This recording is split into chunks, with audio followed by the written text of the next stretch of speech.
experts on genocides, they say, no, this didn't just happen. People just didn't wake up one day and say, okay, let's kill each other. No, there was a hate campaign that was going on for a very long time. This hatred boiled to such a level that the volcano erupted in 1994. Just like that, what's happening in India with Muslims today, many genocide experts are warning that there are stages of this process. Many stages have been passed already, and we are very close to a real prospect of a genocide in India against the Muslim people because of the hatred between the Hindus and the Muslims. And this hatred is being pumped by the current BJP government in India. What changed in 1930s? What changed is when European Jewish communities were persecuted by Europeans. Many Jewish activists, bankers, politicians, intellectuals were disturbed by anti-Semitism in Europe. You know, what happened in Germany didn't happen in a vacuum. There was a process. Every genocide has a process. Every genocide doesn't just happen.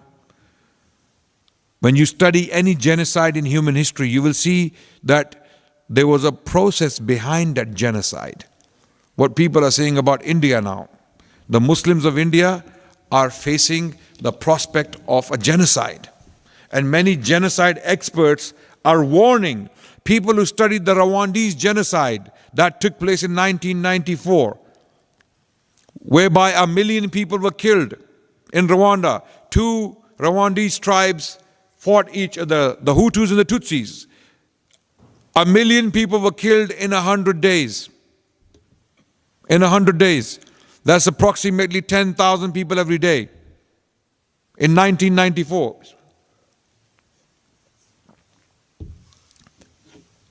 And when people studied that phenomenon, experts on genocides, they say, no, this didn't just happen. People just didn't wake up one day and say, okay, let's kill each other. No.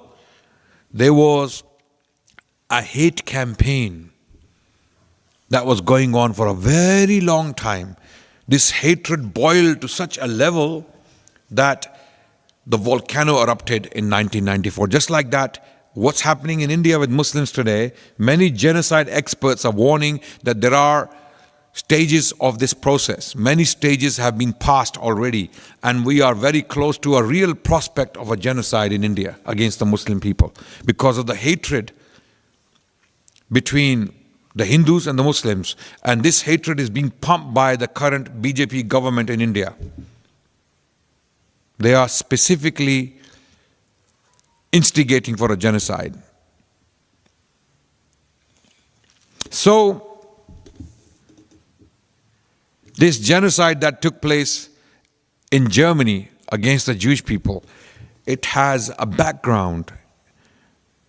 It has European anti-Semitism, anti-Jewish sentiment behind it. And many Jewish intellectuals in the 19th century had realized it. One of them was an Austro-Hungarian journalist called Theodor Herzl. Theodor Herzl had realized that there is a lot of hatred against the Jewish people. And the solution is a state for the Jewish people that can protect the Jewish people. So he wrote a book titled The Jewish State. And then a conference was held in Geneva, in Switzerland. I don't know if it was in Geneva, in Switzerland. The first Zionist Congress or conference in 1897, whereby many like-minded people came together and they decided that they need a state of their own. And they all agreed upon this idea of Zionism. Then was born this ideology called Zionism. Zion means Palestine. And the idea was to go back to the land of Palestine and take it.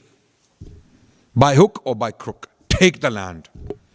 Even though many of these Jewish intellectuals, some of whom were actually atheists, they didn't believe in Judaism as an ideology, but they had this idea that we are ethnically Jewish, we are the same people. We can't get rid of our ethnicity.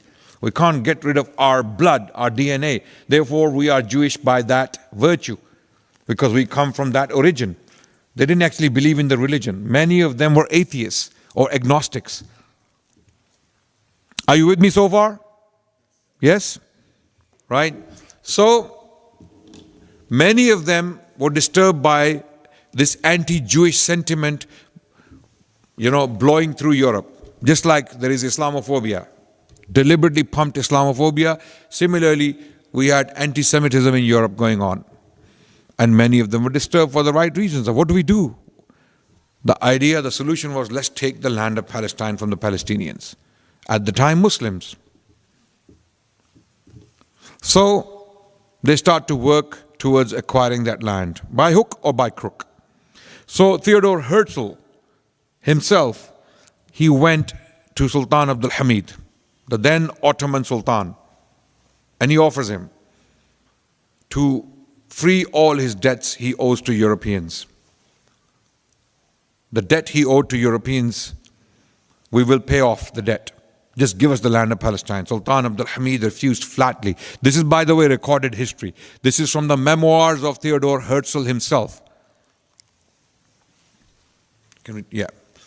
This is from his memoirs. Okay? Sultan Abdul Hamid refused.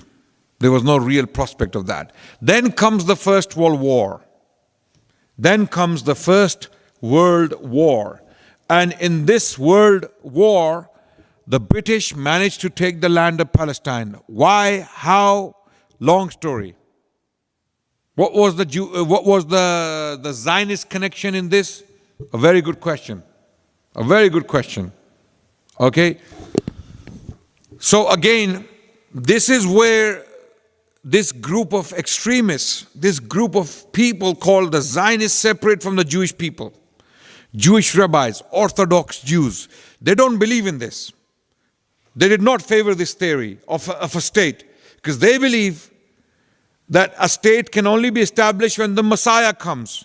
They are waiting for a Messiah. The Jewish people, the Orthodox Jewish rabbis, if you speak to an Orthodox Jewish rabbi, they will say that this is, the state of Israel is basically anti-Jewish.